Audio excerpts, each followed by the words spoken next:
A few weeks ago, my friend, the amazing negotiations expert Fotini Economopoulos, sent me a post made by Daniel Pink. Now, I love Daniel Pink, but this particular post I disagree with. What Dan had posted was a carousel where he was going through his explanation of a certain concept. And I totally agree with the caption on this carousel that was, when people have their own reasons for doing something, they'll believe it more deeply. No argument. But here's how the carousel went. Says Dan, let's say that you have a daughter, Maria, and you want Maria to clean her messy room. Dan then says, Maria, on a scale of 1 to 10, where 1 means I'm not ready at all, and 10 means I'm ready to do it right now, how ready are you to clean your room? She says, Dad, I'm a 2. Here's where the second question comes in, and it's a really interesting counterintuitive question. You say to Maria, why didn't you pick a lower number? She says, if I had my room cleaner, maybe I could get to school faster and spend a little bit more time with my friends. He then explains that Maria starts to articulate her own reasons for doing something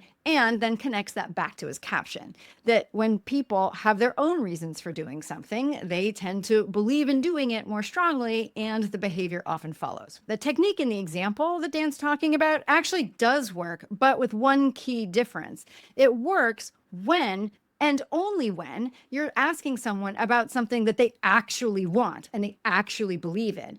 And this is why I don't think that example is the best example to use with that technique. In this situation, where we want Maria to clean her room, and to be clear, we want her to clean her room, she's not going to magically want to clean it herself. The more effective question, and certainly the more fair and direct question, is when will you clean the room, now or later? And being very specific about in an hour or in 2 hours. That technique is fairly famous for being used in situations like political canvassing and more specifically in what's known as street epistemology. In that particular application, they do start at the beginning of the conversation and ask people to what extent do they believe a particular point of view. After they've had that conversation, shared stories, and connected on a human level, the street epistemologists ask the question again to see whether or not that person's belief has shifted at all. They're using that question as an information gathering question, not as a lever for action. Full respect to Dan Pink, there are 2 really useful pieces here. But now I hope you understand, use the technique when you're really trying to understand someone's point of view. Use a different approach when it really is about getting someone to do something that you want them to do. If you're ever curious, like Fotini was, about what I think about what somebody has posted, send it along.